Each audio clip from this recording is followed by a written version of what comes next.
Hello everyone, welcome at Sadhana campus. Today in this video, I am going to explain you 150 questions from the test 1 that has been conducted by Sadhana campus. तो देखते हैं ये 150 questions का list है, ये काफी important है for the coming BPSC pre exam.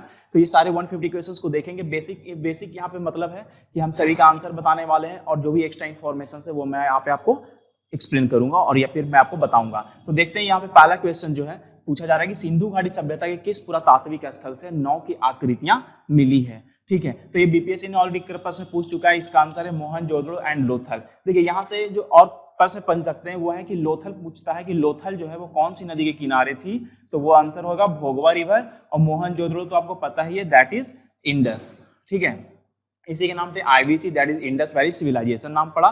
तो आप इसको यहाँ से इतना याद रख सकते हो। नेक्स्ट है कि सतसहर्षि संहिता का उपनाम क्या है, यानी कि निम्नलिखित में से कौन है ऋग्वेद, अथर्ववेद, रामायण, महाभारत किसे सतसहर्षि संहिता कहा गया है। तो इसका जो आंसर है वो होगा महाभारत। आप यहां से याद रखेंगे कि महाभारत को ना सबसे पहले जय संहिता के नाम से जानते थे। ठीक है, जय संहिता के नाम से जानते थे। और इसमें जो है टोटल नंबर ऑफ श्लोक्स कितने थे, 8800। इसकी जब संख्या 1 लाख हो जाती है, इसकी जब संख्या 1 लाख हो जाती है तो इसे क्या कहा गया, सतसहर्षि संहिता। तो आप इस बात को यहाँ से इस इंफॉर्मेशन को ऐसे याद रखेंगे। फिर नेक्स्ट है कि निम्नलिखित में से कौन लेखन की शुरुआत से पहले हुई घटनाओं को संदर्भित करता है। यानी कि हमने जो इतिहास है उसे 3 भाग में बांट रखा है, प्रागैतिहासिक काल, आद्य ऐतिहासिक काल, इतिहास, है ना। तो इसमें बताना है कि लेखन से पहले जो लेखन की शुरुआत से पहले जो भी घटनाएं घटी उसे क्या कहते थे। तो देखिए हम तीनों को देख लेते हैं। क्या है, इतिहास हम उन घटनाओं को कहते हैं जिसका हमारे पास रिटन एविडेंसेज है। हमारे पास रिटन जो एविडेंसेज है उसे हम क्या कहते हैं, इतिहास कहते हैं। ठीक है, जब हमारे पास रिटन एविडेंस है तो यस दैट इज कॉल्ड इतिहास। नेक्स्ट है कि आद्य ऐतिहासिक काल क्या होगा, तो आद्य ऐतिहासिक काल वैसे समय की घटनाएं जिसमें हमारे पास रिटन एविडेंसेस तो हैं लेकिन हम उसे डिकोड नहीं कर पाए। दैट मीन्स कि वे लोग क्या लिखना चाहते थे, क्या बताना चाहते थे, हमें अभी तक नहीं पता है। तो वैसे काल को हम लोग कहते हैं आद्य ऐतिहासिक काल। और प्राग ऐतिहासिक काल उस काल को कहते हैं जिस समय का हमारे पास कोई भी रिटन एविडेंस अवेलेबल नहीं है। हाँ, एक्सकैवेशन से लाइक बर्तन मिले हैं, कुछ आकृतियां मिली, ये सारी हैं, लेकिन हमारे पास रिटन एविडेंस नहीं है। देन दैट इज कॉल्ड प्रागैतिहासिक काल। तो इसका आंसर क्या हो जाएगा, प्रागैतिहासिक काल हो जाएगा। तो आप इस बात को बिल्कुल ध्यान रखेंगे और ये तीनों इंफॉर्मेशन काफी इंपॉर्टेंट है। ठीक है, नेक्स्ट प्रश्न जो पूछा गया है वो है आद्य ऐतिहासिक काल पुस्तक किसने लिखी है ना, यानी कि who wrote the book pre historic India. तो इसमें कुछ नहीं किया जा सकता, इसे आपको बिल्कुल याद ही रखना होगा and the answer is Stuart Piggott. Okay, next है कि प्राचीन भारत का इतिहास पहली बार व्यवस्थित रूप से किसने तैयार किया, यानी कि भारत का जो इतिहास है प्राचीन भारत का उसे सबसे पहली बार किसने अच्छे से अरेंज किया, किसने सिस्टमेटिकली प्रिपेयर्ड किया। Then this answer is William Jones. आप इसे भी याद रखेंगे। ठीक है, नेक्स्ट है कि भारतीय प्रागैतिहासिक काल के जनक रॉबर्ट ब्रूस फूटे ने अपनी पहली महत्वपूर्ण खोज की तो निम्नलिखित में कहाँ किया था, केरल, तमिलनाडु, जम्मू कश्मीर और कर्नाटक। इन चारों में से सबसे पहले कहाँ किया था। देखिए कुछ कई सारे ऐसे क्वेश्चन है जिसके सिर्फ आपको आंसर ही नहीं याद रखने, एक क्वेश्चन से कई सारे आंसर का फॉर्मेशन किया जा सकता है। यदि आपसे कभी ये पूछ लिया जाए कि भारतीय प्रागैतिहासिक काल के जनक किसे कहा जाता है, यानी कि who is called the father of Indian pre history. ठीक है, who is called the father of Indian pre history. तो इसी में आपको एक इंफॉर्मेशन दिया हुआ कि दैट इज रॉबर्ट ब्रूस फूटे। लेकिन यहाँ इस प्रश्न में पूछा गया है कि इन्होंने सबसे पहले भारत में कहाँ पे अपनी खोज की थी। तो the answer is Tamil Nadu. Tamil Nadu में एक जगह है पल्लावरम। ठीक है, पल्लावरम एक जगह है, यहाँ पे ही सबसे पहले इन्होंने एक खोज किया और इन्हीं के आधार पे इन्हें कहा गया कि he is the father of Indian pre history. इन्होंने इसका जिक्र किया, इन्होंने इनका खोज किया था। ठीक है, Pallavaram that is in Tamil Nadu. तो आप यहाँ से इन चीजों को भी याद रखेंगे। नेक्स्ट प्रश्न है कि निम्नलिखित में से कौन सा वेद गद्य और पद्य दोनों में लिखा गया है। ठीक है, यानी कि कौन सा ऐसा वेद है जो प्रोज एंड पोएट्री दोनों में लिखी गई। देखिए प्रोज एंड पोएट्री में क्या है कि पोएट्री जो है वो राइम से राइमिंग वर्ड्स उसमें होते हैं और प्रोज में ऐसा कुछ नहीं होता। प्रोज सिंपल एक बुक के जैसा जो अभी नॉर्मल बुक पढ़ते हैं। ठीक है, तो बेसिक थोड़ी सी ऐसी इंफॉर्मेशन के साथ इसे याद समझ सकते हो कि प्रोज एंड पोएट्री में क्या डिफरेंस है। ठीक है, एक बेसिक आइडिया से। तो कौन सा है, ऋग्वेद, सामवेद, यजुर्वेद, अथर्ववेद। तो इसका आंसर हो जाएगा यजुर्वेद, आपको इसे याद रखना होगा। नेक्स्ट है कि ऋग्वेदिक काल में कीकट, एक्चुअली किकाटा है, दैट इज कीकट, है ना, कि ऋग्वैदिक काल में कीकट शब्द का प्रयोग किस क्षेत्र के लिए है। तो ये बिहार से संबंधित प्रश्न है और इसका आंसर हो जाएगा मगध। मगध क्षेत्र को कीकट कहा जाता था क्योंकि ये क्षेत्र जो है आर्यों के क्षेत्र से बाहर था। वे लोग कहते थे कि वैसे लोग जो वेद से बिल्कुल अलग हैं, उन्हें वे लोग क्या कहते थे, कीकट शब्द बुलाते थे। तो कीकट जो है मगध क्षेत्र के लिए प्रयोग किया जाता था। नेक्स्ट है कि मिलिंद पान्हों में इंडो ग्रीक राजा मिनंडर और एक बौद्ध भिक्षु के बीच संवाद शामिल है। ठीक है, तो यहां से पूछा जा रहा है कि वो कौन है, नागार्जुन, नागसेन, आनंद और उपाली, है ना।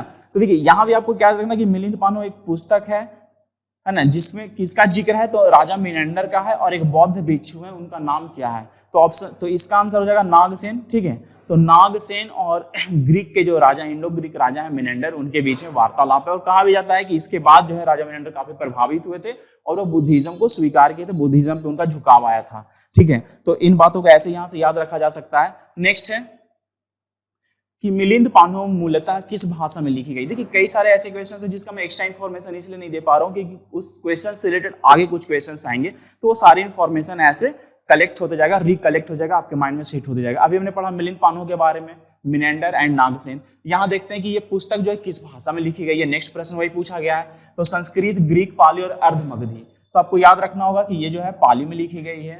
ठीक है, नेक्स्ट है कि चिरांद, चिरांद जो है एक पुरातात्विक स्थल है, वो कहाँ है, मुंगेर, सारण, भोजपुर, लखीसराय।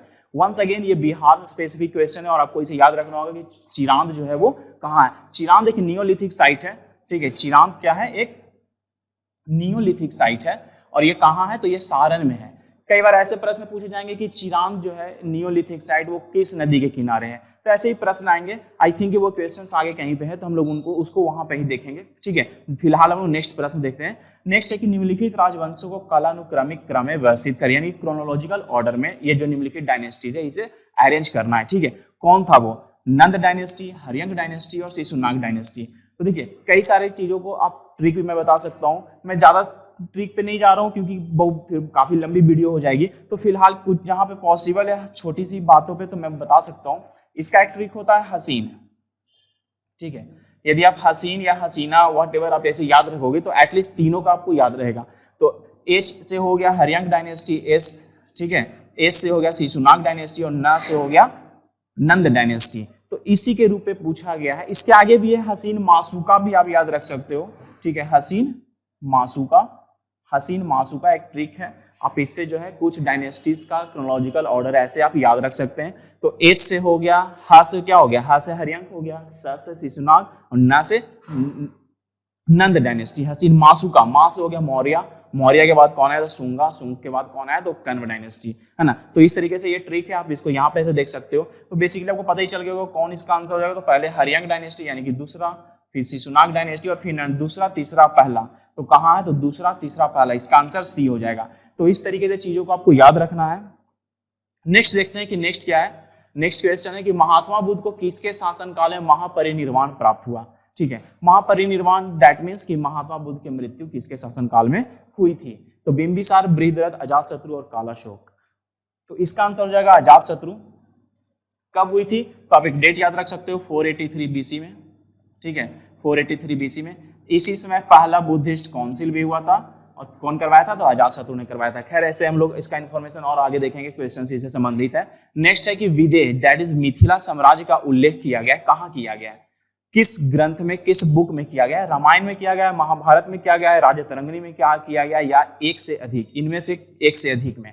तो यस, इसका आंसर एक से अधिक होगा, क्योंकि विदेह जो मिथिला का, जो मिथिला साम्राज्य का जो उल्लेख किया गया है वो रामायण में भी किया गया है एंड महाभारत में भी किया गया है। तो इसलिए इसका आंसर यहाँ पे एक से अधिक होगा। आप इस चीजों को ऐसे याद रखेंगे। नेक्स्ट है कि शिशुनाग वंश के अंतर्गत कौन सा महाजनपद नष्ट हो गया था, यानी कि शिशुनाग डायनेस्टी के समय कौन सा महाजनपद नष्ट हो गया था, उसे कब्जा कर लिया गया था, मगध में मिला लिया गया था। Then the answer is Avanti, क्योंकि जितने भी महाजनपद थे, 16 महाजनपद थे, सभी में एक दूसरे से लड़ाइयां ही चलती रहती थी, एक दूसरे पे कब्जा ही करते रहते थे। ठीक है, तो यहाँ पे पूछा गया कि शिशुनाग वंश के समय क्या हुआ था, तो अवंती, अवंती को मगध में मिला लिया गया था। नेक्स्ट है कि निम्नलिखित में से कौन सा सबसे शक्तिशाली महाजनपद है। Once again the questions from mahajanapada. ठीक है, महाजनपद टोटल 16 थे और इसमें पूछा जा रहा है कि कौन सबसे शक्तिशाली था। Then the answer is Magadh, you must know. Okay, next है कि निम्नलिखित में से किसे अक्सर दूसरे परशुराम यानी कि सेकंड परशुराम के नाम से जाना जाता है। Who among the following is called second Parashuram. Option से अनिरुद्ध, अजातशत्रु, बिंबिसार, महापद्मनंद, है ना। तो इसका आंसर क्या हो जाएगा, इसका आंसर हो जाएगा महापद्मनंद, सेकंड परशुराम के नाम से जाना जाता है। कुछ चीज आपको याद ही रखना होगा जिसमें कोई ट्रिक नहीं है, आपको पढ़ते पढ़ते चीजें याद हो जाएगी, ठीक है। सुनने से याद होगी, प्रैक्टिस से याद होगी, आप टेस्ट अक्सर लगाया करें, है ना। नेक्स्ट है कि इसका सही मिलान करना है कि प्रथम बौद्ध संगति, द्वितीय बौद्ध संगति, 4 बुद्धिस्ट काउंसिल हुई थी, चारों को आपको बताना है कि कौन सा लोकेशन पे हुआ था, ठीक है। तो देखिए पहला बुद्धिस्ट काउंसिल जो हुआ था वो कहाँ हुआ था, तो पहला राजगृह में हुआ था, सेकंड कहाँ हुआ था, सेकंड वैशाली में, थर्ड जो है पाटलिपुत्र में, और फोर्थ जो है वो कश्मीर में, ठीक है। अभी हमने बताया कि पहला जो हुआ था किसके समय में हुआ था, तो अजातशत्रु के समय में हुआ था 483 बीसी में। सेकंड जो है वैशाली में हुआ था, ये ठीक 100 साल बाद हुआ था, दैट इज 383 बीसी में, ठीक है। तो इस तरीके से आपको इन्फॉर्मेशन इससे क्वेश्चन संबंधित आगे है। मैं यहाँ पे सारी डिटेल्स नहीं देना चाहता हूँ, वो क्वेश्चंस पे आएंगे तो वहां पे सारी डिटेल्स मिल जाएगी यहाँ पे इनसे संबंधित। नेक्स्ट पूछा जा रहा है कि बौद्ध धर्म में महाभिनिष्क्रमण का संबंध है किससे, ठीक है। तो बुद्धिज्म में क्या हुआ कि जो भी घटनाएं घटी उसे कुछ ना कुछ नाम दे दिया गया, जैसे कि उनकी मृत्यु हुई तो महापरिनिर्वाण। उसी तरीके से पूछा जा रहा है कि महाभिनिष्क्रमण का संबंध निम्नलिखित में से किससे है, तो महाभिनिष्क्रमण का संबंध जो है जब बुद्धा जो है गृह त्याग किए थे तो उस समय उस घटना को महाभिनिष्क्रमण कहा गया, यानी कि इसका आंसर हो जाएगा त्याग। Alright, okay. नेक्स्ट है कि 4 आश्रम यानी कि 4 स्टेजेस जो है, ठीक है, 4 स्टेजेस ऑफ लाइफ जो है, जो होता है ना ब्रह्मचर्य, गृहस्थ, वानप्रस्थ, इस तरीके से 4 जो स्टेजेस हैं। तो कहा जाता है कि इसका सबसे पहला विवरण कहाँ मिलता है, तो ऑप्शन है छांदोग्य उपनिषद, मुंडको उपनिषद, जबाला उपनिषद एंड बृहदारण्यक उपनिषद। ऐसे इंफॉर्मेशंस को भी आपको बिल्कुल रट जाना होगा। तो जो 4 स्टेजेस ऑफ लाइफ है उसका जिक्र जो है जबाला उपनिषद में किया गया। ओके, नेक्स्ट प्रश्न है कि निम्नलिखित में से कौन सा कथन सही नहीं है, ये बताना है कि कौन सा कथन सही नहीं है। देखिए इसलिए यहाँ पे देखिए आपको फिर से वही इंफॉर्मेशन मिलेगा जो हम लोग थोड़े पहले कुछ क्वेश्चंस में देखे थे। कह रहा है कि लोथल एक गोदी खाना था, तो yes that is correct, Lothal एक गोदी खाना था, लोथल एक डॉकयार्ड ही था, है ना। और मैंने बताया था कौन सी नदी के किनारे था, तो आप सोचो। नेक्स्ट है कि सिंह को सिंधुवासी नहीं जानते थे, ठीक है, लायन को वे लोग नहीं जानते थे, तो यस ये इंफॉर्मेशन भी सही है कि हाँ वे लोग शेर से अवगत नहीं थे। कहता है कि चनहुदाड़ो का कोई गढ़ नहीं था, ये भी सही है कि चनहुदाड़ो का कोई भी गढ़ नहीं था, यानी कि Chanhudaro had no citadel, without citadel कौन सा शहर था, तो चनहुदाड़ो था। ओके, नेक्स्ट है कि हड़प्पा सिंधु सभ्यता का सबसे बड़ा शहर था, तो वेल यही इंफॉर्मेशन गलत है, ठीक है, यानी कि इसका आंसर तो यही हो जाएगा, डी हो जाएगा, क्योंकि सिंधु घाटी सभ्यता का सबसे बड़ा शहर कौन सा था, तो मोहनजोदड़ो था, ना कि हड़प्पा। आप लोग बताओ कि हड़प्पा जो है कौन सी नदी के किनारे थी, तो देखिए आप याद रखना कि इंडस मैंने बताया था, मोहनजोदड़ो मैंने बताया था इंडस, लोथल भोगवा नदी, और हड़प्पा, तो हड़प्पा जो है, हड़प्पा में देखो आ रहा था ना हड़प्पा, तो र से रावी नदी, आप ऐसे याद रखना। नेक्स्ट है कि सिंधु घाटी लेखन में लगभग कितने प्रतीकों का प्रयोग हुआ था। देखिए ऐसी इंफॉर्मेशन सही नहीं, क्योंकि सभी अलग अलग बुक में अलग अलग डेटा लिखा हुआ है। फिलहाल इसका आंसर आप 400 याद रख सकते हो, जो कि ऐसी इंफॉर्मेशन उतना यूजफुल नहीं है। नेक्स्ट देखते हैं कि सिंधु लोग गाड़ियां खींचने के लिए किन जानवरों का उपयोग करते थे। वेल द आंसर इज बैल, ठीक है, वे लोग बुल से खींचा करते थे अपने जानवरों को। नेक्स्ट प्रश्न है कि इसमें गलत मिलान खोजे, कौन जो है वो गलत मिला हुआ है। देखिए अभी मैंने बताया था कि हड़प्पा कौन सी नदी किनारे थी, तो बिल्कुल याद ही होगा हड़प्पा जो है वो रावी नदी किनारे, तो पहला तो इंफॉर्मेशन सही है। मोहनजोदड़ो ये भी सिंधु हम लोग ऑलरेडी कर चुके हैं। फिर पूछा जा रहा है कालीबंगा घग्गर, तो yes that is also correct, Kalibangan Ghaggar नदी किनारे था। लोथल दिया है नर्मदा, तो डेफिनेटली ये गलत है। पहले ही क्वेश्चन में हमने देखा था कि लोथल कौन सी नदी किनारे, तो लोथल जो है वो भोगवा नदी किनारे है, तो ये इंफॉर्मेशन हमारा गलत है, ठीक है। लोथल नर्मदा नहीं, ये कौन सा था, दैट इज भोगवा रिवर, ठीक है, भोगवा नदी के किनारे था हमारा लोथल। नेक्स्ट ये गायत्री मंत्र किस वेद से लिया गया है। This a very famous question and you must know the answer, that is Rigveda. तो आपको याद रखना है गायत्री मंत्र कौन से मंडल से है, तो दैट इज फ्रॉम 3rd मंडल, ठीक है। ऋग्वेद में टोटल 10 मंडल्स हैं और Rigveda has been taken from 3rd mandal. Okay, next question Satyameva Jayate कहां से लिया गया है। एग्जाम्स में ऐसे क्वेश्चंस पूछे जाते हैं, ठीक है, कि अभी से पूछा गया कि सत्यमेव जयते कहां से लिया गया है, तो ऑप्शन है मांडुक्य उपनिषद, प्रश्न उपनिषद, तैत्तिरीय उपनिषद, या इनमें से कोई नहीं। यदि आपने कहीं ऐसे प्रश्न बनाए होंगे तो बहुत सारे स्टूडेंट्स इसके आंसर को गलत लगाए और उन्होंने मांडुक्य उपनिषद लगा दिया, जो कि मांडुक्य नहीं है, वो मुंडका उपनिषद है, ठीक है, वो मुंडका उपनिषद। देखिए एक है जो मांडुक्य है और एक जो है वो मुंडका उपनिषद है, ठीक है, दोनों उपनिषद एग्जिस्टेंस है, दोनों का दोनों एग्जिस्ट करता है, ठीक है, एक है मुंडक्का उपनिषद और एक है मांडुक्य उपनिषद। तो इसका करेक्ट आंसर होगा मंडुक्का उपनिषद, ना कि मांडुक्य उपनिषद, ठीक है, मुंडक्का उपनिषद। ओके, तो सत्यमेव जयते। इसी तरीके से देखिए अभी जो G20 का समिट हो रहा है, तो G20 समिट का ये थीम क्या है, वसुधैव कुटुंबकम। तो ये भी प्रश्न पूछा था कि ये कहाँ से लिया गया, कौन से उपनिषद से लिया गया। तो आप सोचो, मैं आगे इन्फॉर्मेशन शायद ऐसे क्वेश्चन, ये भी क्वेश्चन दिया गया है, हम लोग वहां पे आंसर देखेंगे कि वसुधैव कुटुंबकम कहाँ से लिया गया है। नेक्स्ट है कि महावीर ने अपना पहला उपदेश पावा में दिया था, कितने शिष्यों को दिया था, कितने शिष्यों को इन्होंने अपना पहला उपदेश दिया था, 5 शिष्यों को, 7 शिष्यों को, 8 को या 11 को। Then the correct answer is 11। आप ये भी याद रखेंगे। देखिए यहाँ से एक और इंफॉर्मेशन है कि महावीर ने पहला उपदेश कहाँ दिया, तो पावा में दिया था, ठीक है। प्रश्न को ढूंढने की कोशिश करें, आपको बहुत फायदा होगा। नेक्स्ट है कि प्राचीन भारत में प्रयुक्त मुख्य लिपि ब्राह्मी को जेम्स प्रिंसेप ने पढ़ा था। यस, दैट इज करेक्ट कि जेम्स प्रिंसेप ने ही सबसे पहले डिकोड किया था ब्राह्मी स्क्रिप्ट को। लेकिन यहाँ पे ये प्रश्न नहीं पूछा गया, यहाँ पूछा गया कि किस साल में किया था। तो that can be a question because this is an important information कि James Prinsep has decoded Brahmi script in which year. Then the answer is 1837, आप इसे याद रखेंगे।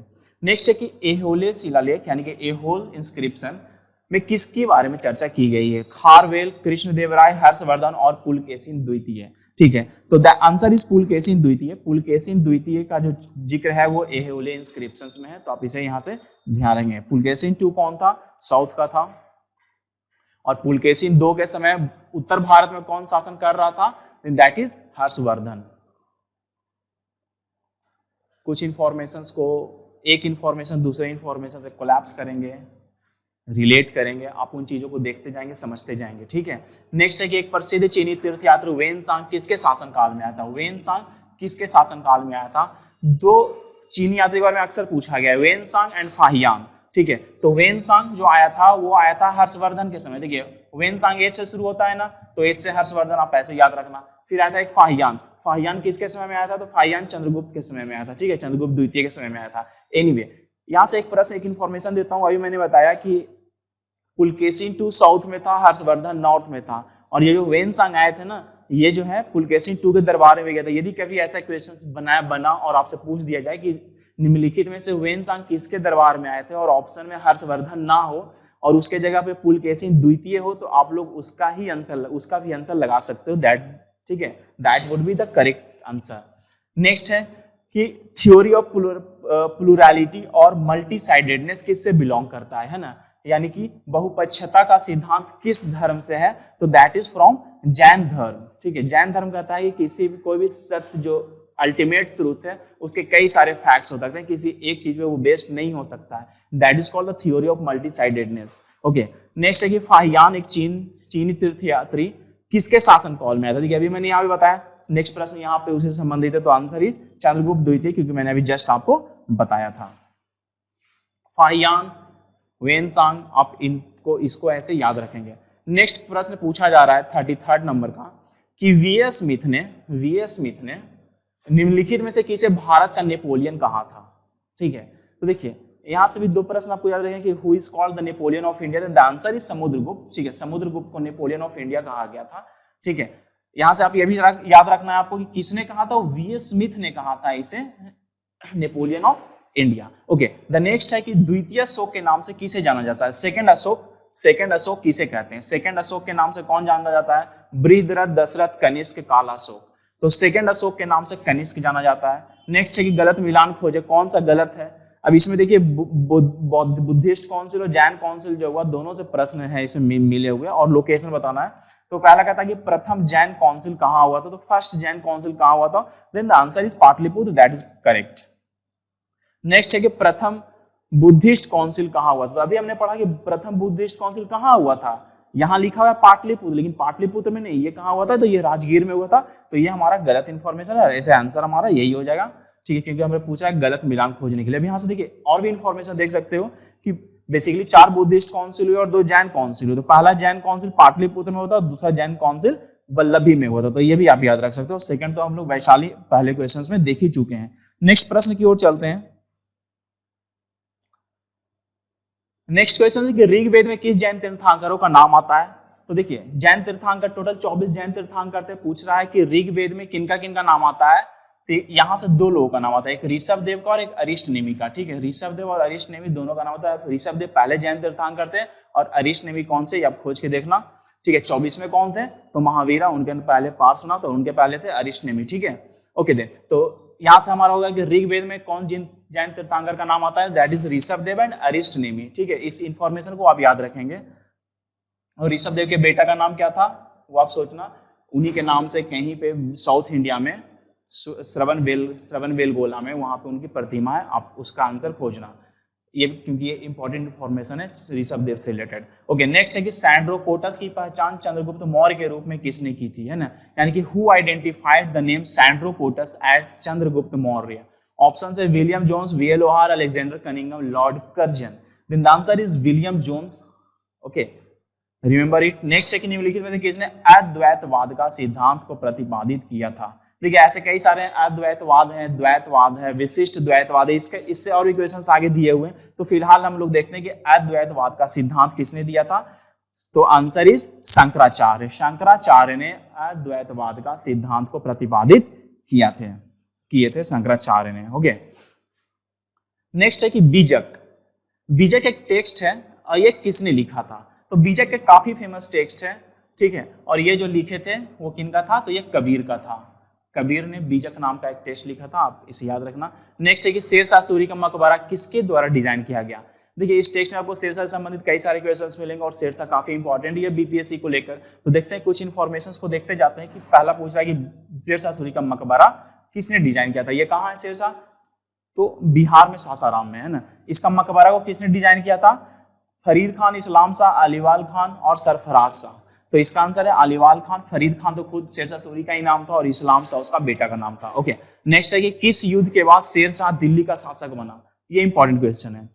तो इसका आंसर हो जाएगा हमारा कन्नौज का युद्ध, जो कि कब हुआ था, 1540 में। 1540 में कन्नौज का युद्ध हुआ था। और उसका आखिरी युद्ध कौन सा था शेरशाह का, तो कालिंजर का। कालिंजर का जब युद्ध करने गया था तो एक एक्सीडेंट में उसकी मृत्यु हो जाती है। तो आप इसे यहाँ से ऐसे याद रखना। चौसा का युद्ध हुआ था ठीक कन्नौज के युद्ध के पहले। और कन्नौज का युद्ध ना लिखा रहे, यदि आपको किसी क्वेश्चन में कन्नौज के जगह पे क्या देखने को मिल सकता है, वहां पे आपको दी जाएगा बिलग्राम का युद्ध। ठीक है, कि बिलग्राम का युद्ध। तो बिलग्राम का युद्ध वही है जो हम लोग कन्नौज का युद्ध पढ़ते हैं। तो ये ऐसे इंफॉर्मेशन यहाँ से याद रखेंगे। बाकी डिटेल्स हम लोग देखते हैं आगे। सूरजगढ़ का युद्ध भी शेरशाह ने लड़ा था। नेक्स्ट है कि तारीख ए शेरशाही किसके द्वारा लिखी गई थी। तारीख ए शेरशाही किसके द्वारा लिखी गई थी, तो इसका आंसर जो हो जाएगा वो अब्बास सरवानी है, इस्लाम शाह है, शेख हसन है, Amir Khusro. Then the answer is Abbas Sarwani. Abbas Sarwani जो था वो तारीख ए शेरशाही लिखा था। ओके, नेक्स्ट है कि बख्तियार खिलजी का मकबरा कहाँ है। Once again Bakhtiyar Khilji is an important personality from the perspective of BPSC. Okay, क्योंकि बख्तियार खिलजी था सबसे पहला मुस्लिम जो बिहार पे आक्रमण किया। तो पूछ रहा है कि बख्तियार खिलजी का मकबरा कहाँ है, Sheikhpura, Bakhtiyarpur, Bihar Sharif and Patna. Then the answer is Bihar Sharif. Okay, next है कि बिहार का पहला मुस्लिम विजेता कौन था। Once again the question related to Bakhtiyar Khilji, अभी मैंने इंफॉर्मेशन दे दिया था। So the answer is Bakhtiyar Khilji. Next है कि पटना में पत्थर की मस्जिद किसने बनवाई थी। देखिए कुछ जो मॉन्यूमेंट्स हैं थोड़ी थोड़ी इंफॉर्मेशन जानना ही होगा कि, तो यहाँ पे पूछा गया आपसे पटना में पत्थर की मस्जिद किसने बनवाया था, तो that is Parvez Shah. That is Parvez Shah. Parvez Shah किस मुगल शासक का बेटा था जो कि बिहार का गवर्नर बना था, पर इसका आंसर आपको खोजना है और बताना है। ठीक है, तो पत्थर की मस्जिद परवेज शाह ने। नेक्स्ट है कि निम्नलिखित में से कौन सी कर्नाट राजवंश की राजधानी थी। कर्नाट राजवंश बिहार का एक इंपॉर्टेंट राजवंश था। यहां से पूछा जा रहा है कि इसकी राजधानी कौन सी थी, Darbhanga, Pataliputra, Gaya, Champaran. Then the answer is Darbhanga, इसे याद रखेंगे। नेक्स्ट प्रश्न कर्नाट डायनेस्टी से, ये कि कर्नाट राजवंश के संस्थापक कौन थे। Then the answer is Namdev. BPSC already पूछ चुका है, आपको इसको याद रखना होगा। ठीक है, ऐसे क्वेश्चंस को बिल्कुल रट जाइए। कर्नाट डायनेस्टी के फाउंडर कौन थे, उसकी राजधानी कहाँ थी। नेक्स्ट है कि भारत का प्रथम मुस्लिम आक्रमण का नेतृत्व किया गया था। तो अभी हमने पढ़ा कि बिहार में पढ़ा था कि पहला मुस्लिम आक्रमण कौन किया था, बख्तियार खिलजी। लेकिन यहाँ पूछा जा रहा है कि भारत में सबसे पहला जो मुस्लिम आक्रमण किया था वो कौन किया था। ठीक है, तो वो कौन किया था, तो मोहम्मद बिन कासिम किया था। मोहम्मद बिन कासिम किया था, है ना। तो वो कहाँ का था, अफगानी था, अरब था, तुर्क था या चेचेंस था। तो वो जो कासिम था वो कौन सा था, तो वो अरब से था। यानी कि अरब लोगों ने सबसे पहले भारत पे आक्रमण किया। ठीक है, यानी कि भारत में प्रथम मुस्लिम आक्रमण का नेतृत्व किया गया था अरब के द्वारा। ओके, नेक्स्ट प्रश्न पूछा जा रहा है कि जब उन्हें बादशाहत हासिल हुई तो वो शरीयत के नियमों और आदेशों से बिल्कुल स्वतंत्र थे। ये बर्नी ने किसके लिए स्टेटमेंट किया? देखिए, ऐसे जो स्टेटमेंट वाइज होगा आप उसमें कोई कुछ नहीं किया जा सकता, आपको उसको बिल्कुल रटना ही होगा। ये बर्नी का स्टेटमेंट है, ये किसके लिए किया गया था? तो ये इल्तुतमिश के लिए था, बलबन के लिए था, अलाउद्दीन खिलजी के लिए था, या मोहम्मद बिन तुगलक के लिए था? तो इसका आंसर हो जाएगा अलाउद्दीन खिलजी। आपको इसे याद रखना कि बर्नी का यह स्टेटमेंट है। ये भी याद रखना कि बर्नी ने कहा था अलाउद्दीन खिलजी के लिए कि जब उसे बादशाहत हासिल हुई तो वह शरीयतों के नियम से बिल्कुल स्वतंत्र था, वो नहीं मानता था। नेक्स्ट है कि केवल बाजरे के कुछ दानों के लिए मैं हिंदुस्तान का साम्राज्य लगभग खो देता। काफी फेमस स्टेटमेंट है। ये किससे संबंधित है? तो इसका संबंध जो है शेरशाह सूरी से। शेरशाह सूरी जोधपुर के पास एक मार्च किया था, वहां पे एक लड़ाई करने लग गया था जिसे बैटल ऑफ सामेल भी कहते हैं। जब वहां पे गया था तो इसे काफी नुकसान हुआ था, कई सारे सैनिक मारे गए थे इसके। तो तभी इसने कहा था कि एक मुट्ठी बाजरे के लिए मैं हिंदुस्तान की बादशाहत को ही खो देता। ठीक है, तो यह स्टेटमेंट शेरशाह सूरी से, आप इस इंफॉर्मेशन को यहाँ से याद रखेंगे। शेरशाह सूरी से देख ही रहे हैं, कई सारे क्वेश्चन है। नेक्स्ट भी है कि शेरशाह सरकार में राजस्व और वित्तीय विभाग का प्रमुख कौन हुआ करता था? आंसर है दीवाने आरिज, दीवाने कोही, दीवाने रसालत और दीवाने वजीर। तो द आंसर इज दीवाने वजीर। कि वित्तीय विभागों का प्रमुख कौन होता था? तो वजीर हुआ करता था, है ना, शेरशाह के समय में भी। नेक्स्ट है कि बहमनी साम्राज्य के संस्थापक कौन थे? ये भी बीपीएससी ने ऑलरेडी प्रश्न पूछ चुका है कि बहमनी साम्राज्य के संस्थापक कौन थे? Then the answer is Alauddin Hasan. Okay, next प्रश्न की तरफ देखते हैं। यहां से है कि सही मिलान खोजे। मैं फास्ट बोल रहा हूं क्योंकि बहुत सारे क्वेश्चन है और 150 क्वेश्चन को करना है। तो देखते हैं यहां से दर्शन और प्रवर्तक। अभी हमने पढ़ा था कि अद्वैतवाद के कौन थे, प्रवर्तक कौन थे? अद्वैतवाद का प्रतिपादन किसने किया था? That is Shankaracharya. यहां देखते हैं और कौन सा है। यहां पूछा जा रहा है कि सही खोजना है कि द्वैतवाद, विशिष्ट द्वैतवाद, शुद्ध द्वैतवाद और उपरोक्त सभी, या सभी सही मिले हुए हैं। तो देखते हैं कि द्वैतवाद, तो यस, द्वैतवाद माधवाचार्य बिल्कुल सही है। विशिष्ट द्वैतवाद रामानुजम, ये भी सही है। रामानुजम का स्टैचू कहाँ लगाया गया है ये आपको पता होना चाहिए, कहाँ है वो आप लोग बताना। शुद्ध द्वैतवाद वल्लभाचार्य बिल्कुल सही। ठीक है, रामानुज जो है उनका स्टैचू कहाँ लगाया गया? तेलंगाना में लगाया गया, हैदराबाद में लगाया गया। That is called statue of equality. Okay, next है कि सिख धर्म की स्थापना किसके शासनकाल के दौरान हुई थी? अकबर, सिकंदर लोदी, औरंगजेब और शेरशाह सूरी। ये भी अच्छा प्रश्न है कि सिख धर्म की स्थापना जो हुई थी और वो हुई थी सिकंदर लोदी के समय। इसे बिल्कुल ऐसे याद रखेंगे। नेक्स्ट प्रश्न बिहार से इंपॉर्टेंट है कि अकबर ने बंगाल एवं बिहार क्षेत्र को मुगल साम्राज्य में कब मिला लिया था? तो अकबर जो है बिहार एवं बंगाल क्षेत्र को मुगल में मिला लिया था कब? 75, 76, 77 और 78। तो इसका आंसर हो जाएगा 1576। 1576 में अकबर ने बंगाल एवं बिहार क्षेत्र को मुगल साम्राज्य में मिला लिया था। नेक्स्ट प्रश्न की ओर चलते हैं कि नेक्स्ट प्रश्न क्या है। नेक्स्ट है कि दिल्ली का लाल किला किसके द्वारा बनाया गया था? ठीक है, दिल्ली का लाल किला किसके द्वारा बनाया गया था? तो लाल किला दो जगह, एक दिल्ली में भी है और एक ना आगरा फोर्ट में भी है। तो आगरा वाला कौन सा था वो आप लोग सोचो, तब तक मैं इसे आंसर देखता हूँ कि दिल्ली का लाल किला किसके द्वारा बनाया गया था। तो ये काफी फेमस है, शाहजहां ने बनवाया था इसे। ठीक है, अभी मैंने पूछा कि आगरा का है ना, कि भैया आगरा का लाल किला कहाँ है? आगरा का लाल किला कहाँ है? तो वो तो आगरा में ही है। आगरा का लाल किला किसने बनवाया था? तो आगरा का लाल किला अकबर ने बनाया था। आप इसे याद रखना, ठीक है, कि आगरे का जो लाल किला है वो अकबर ने बनाया था और दिल्ली का लाल किला शाहजहां ने बनाया। ओके, नेक्स्ट है कि किस मुगल सम्राट को रंगीला के नाम से, बहुत रंगीला टाइप का आदमी था, शराब मदिरा ये सब में इसकी पूरी जिंदगी थी, तो इसलिए इसे रंगीला कहा जाता था। तो प्रश्न पूछा जा रहा है कि किस मुगल सम्राट को रंगीला के नाम से जाना जाता था? शाह आलम द्वितीय, अहमद शाह, मोहम्मद शाह और जहांगीर शाह। तो दैट इज मोहम्मद शाह। इसे कहा जाता था कि मोहम्मद शाह रंगीला। ठीक है, मोहम्मद शाह रंगीला, तो आप इसे याद रखना। Next, once again the questions from Sher Shah Suri कि शेरशाह सूरी ने शाहाबाद के महाराज चेरो को पराजित करने के लिए किसे भेजा था? ठीक है, यूसुफ खान को, इस्लाम शाह को, अब्बास सरवानी को और खवास खान को। Then the answer is Khawas Khan. Abbas सरवानी तो होगा नहीं, अभी हमने देखा इस्लाम शाह उसका पुत्र था। ठीक है, तो खवास खान को वो भेजा था। कहां भेजा था? शाहाबाद के महाराज चेरो को पराजित करने के लिए। यहां से इन चीजों को भी याद रखेंगे, क्वेश्चन पूछा जाता है कि शेरशाह ने खवास खान को किसे पराजित करने के लिए भेजा था? दैट इज शाहाबाद के महाराज चेरो को पराजित करने के लिए भेजा था। नेक्स्ट क्वेश्चन शेरशाह सूरी से ये कि शेरशाह सूरी का मूल नाम क्या था? शेरशाह सूरी का मेन नाम क्या था? फरीद खान, हमने ऑलरेडी बता चुका हूं। नेक्स्ट है कि पाल वंश के संस्थापक कौन थे? पाल वंश, वंस अगेन देखिए, पाल डायनेस्टी जो है ना, पाल डायनेस्टी बिहार के पॉइंट ऑफ व्यू से भी इंपॉर्टेंट है। ठीक है, कि पाल डायनेस्टी के संस्थापक कौन थे? तो धर्मपाल था, देवपाल था, गोपाल था या रामपाल था? Then the answer is Gopal. Gopal ने पाल वंश के संस्थापक थे।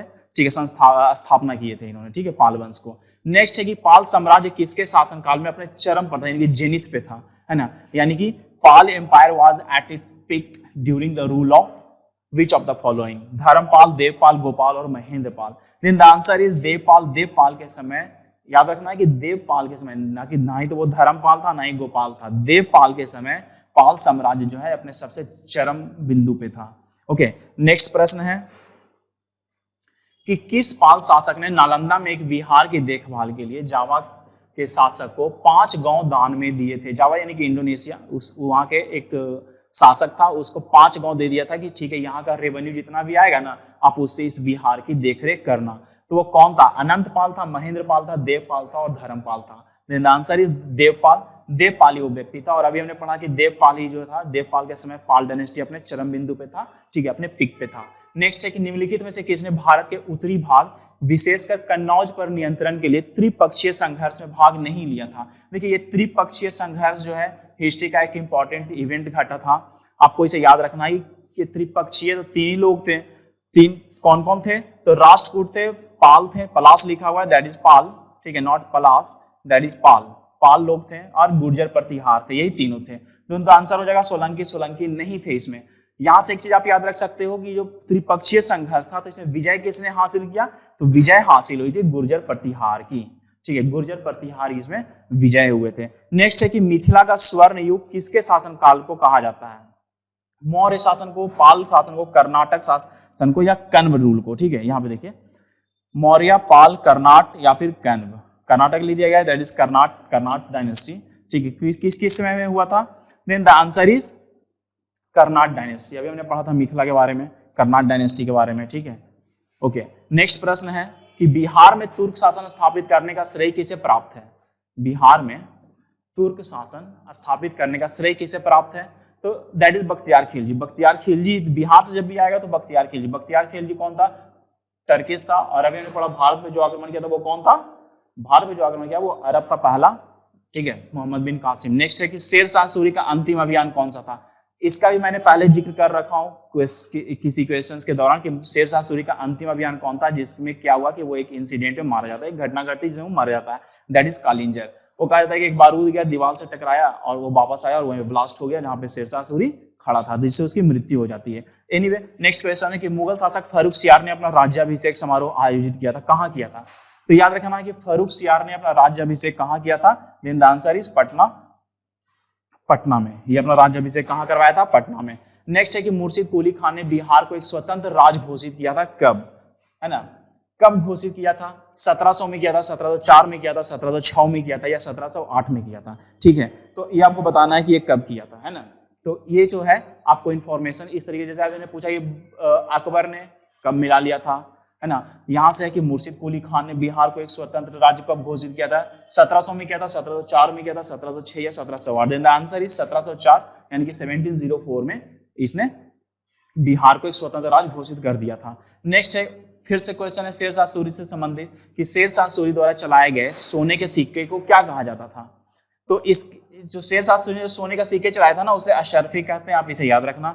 नेक्स्ट है कि निम्नलिखित में से कौन सा मध्यकालीन शासक उच्च शिक्षित था? देखिए, यहां से पूछा था कि मध्यकालीन है, कि मध्यकालीन जो भारत था ना, मिडिएवल इंडिया, मिडिएवल पीरियड जो था, तो सबसे पढ़ा लिखा कौन था? तो सबसे पढ़ा लिखा हमारा जो बिहार का शासक था शेर शाह सूरी ही था, ठीक है। ये कहाँ से अपनी पढ़ाई की थी? ये भी प्रश्न पूछा जा सकता है कि शेर शाह सूरी कहाँ अपनी पढ़ाई की थी? तो दैट इज जौनपुर से इसने अपनी पढ़ाई की थी।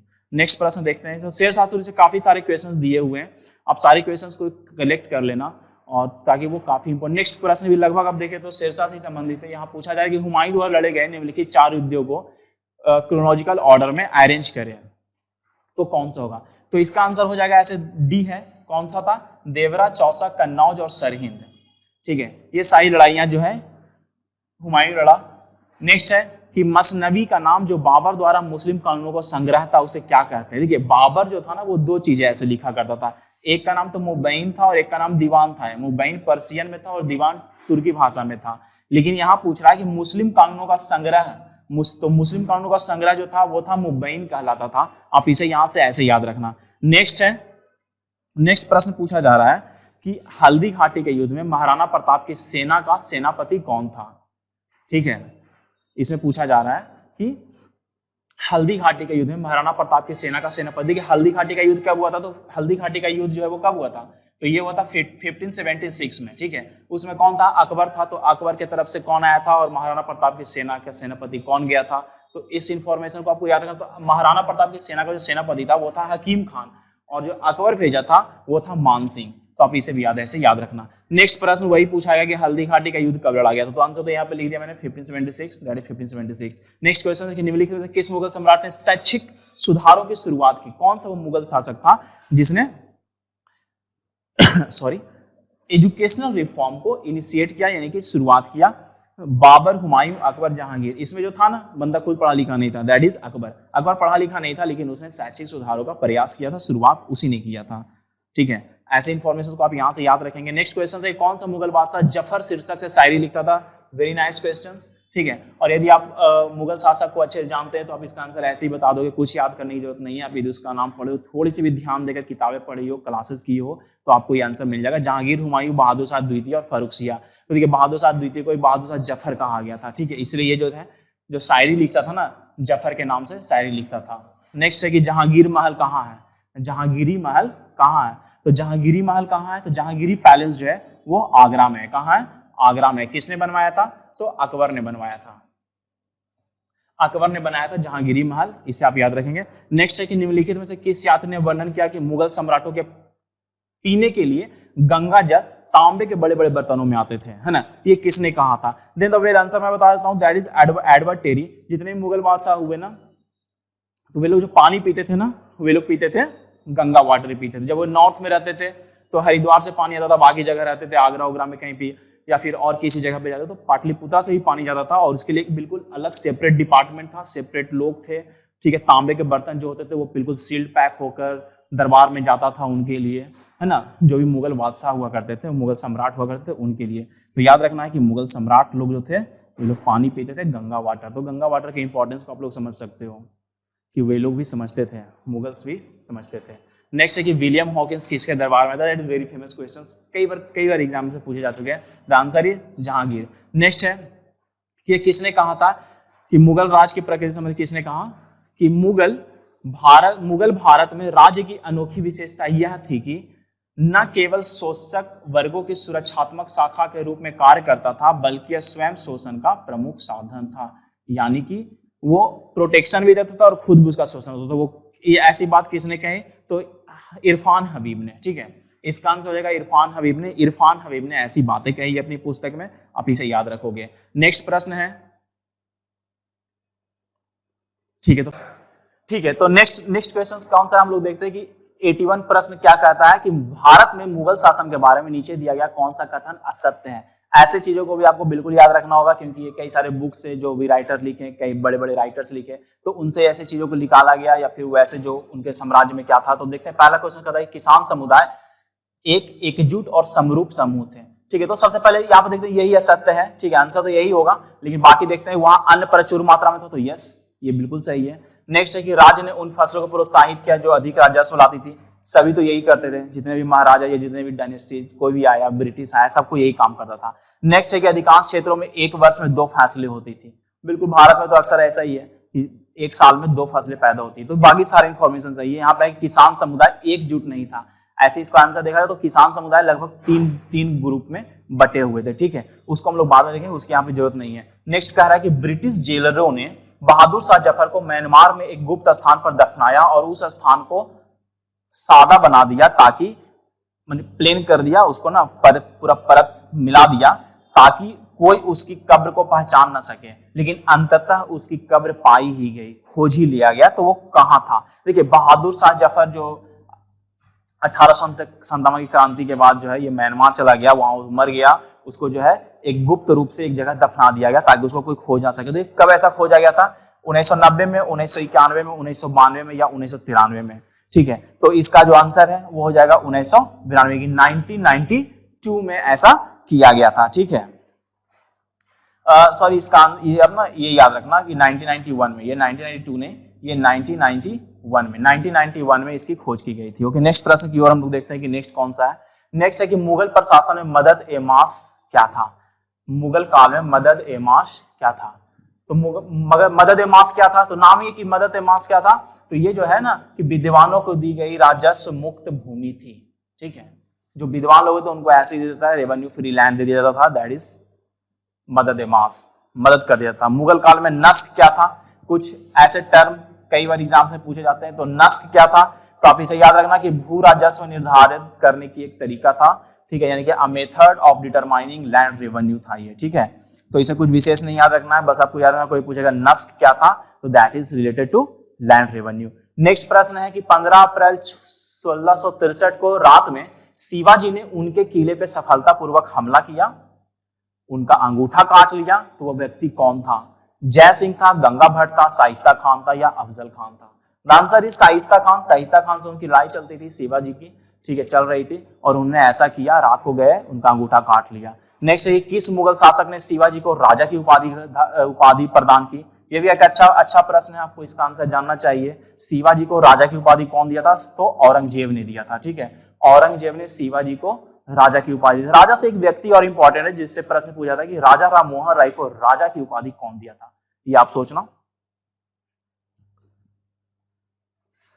कि राजा राम मोहन राय को राजा की उपाधि कौन दी थी, प्रश्न पूछे गए, ठीक है। तो उसका ऐसा आंसर अकबर 2 है। नेक्स्ट है कि राजनीति रत्नाकर के लेखक कौन है?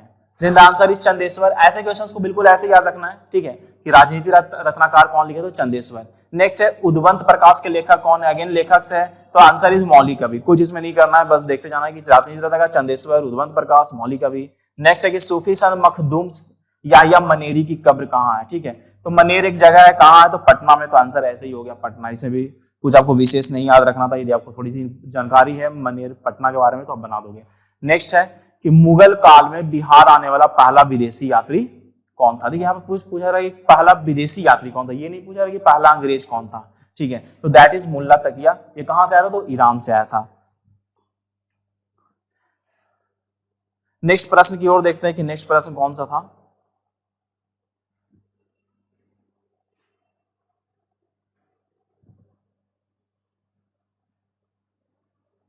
रोक दीजिए, ठीक है। नेक्स्ट क्या है कि बिहार से प्राप्त मौर्य शिलालेखों की भाषा क्या थी? बिहार में जो भी मौर्य इंस्क्रिप्शंस मिले उसकी लैंग्वेज क्या थी? दैट इज प्राकृत। इन सारे क्वेश्चंस को ऐसे याद रखो कि अब देखिए नेक्स्ट है कि नवादा से प्राप्त अपसद, अपसद नहीं इसको अपसड कहते हैं, ठीक है, अपसड कहते हैं, ठीक है, अपसड शिलालेख, अपसड शिलालेख किस राजा के विषय में जानकारी देता है? ये अपसड जो शिलालेख है किसके बारे में था? तो ये लेटर गुप्ता था, एक राजा था आदित्य सेन, उससे संबंधित है। तो आदित्य सेन नवादा से जो अपसड इंस्क्रिप्शन है उससे संबंधित है। नेक्स्ट प्रश्न पूछा जा रहा है कि बिहार से प्राप्त पहला द्विभाषी शिलालेख, ठीक है, यानी कि बाइलिंगुअल इंस्क्रिप्शन, यानी कि the first bilingual inscription found from Bihar is related to which medieval ruler? Answer is Shershah. Shershah ही है इसका आंसर, ठीक है। शेरशाह से संबंधित जो है पहला बाइलिंगुअल इंस्क्रिप्शन मिलता है बिहार से, ठीक है। नेक्स्ट प्रश्न देखते हैं कि आदि मानव का प्रारंभिक साक्ष्य बिहार में कहां मिला है?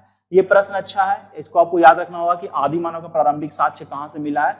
Then the answer is Munger and Nalanda. Munger ही इंपॉर्टेंट है प्राचीनतम साक्ष्य के लिए, है ना, ऐसे तो मुंगेर एंड नालंदा इसका आंसर हो जाएगा। नेक्स्ट है कि व्रात्य शब्द का प्रयोग अथर्ववेद में किसके लिए किया गया है?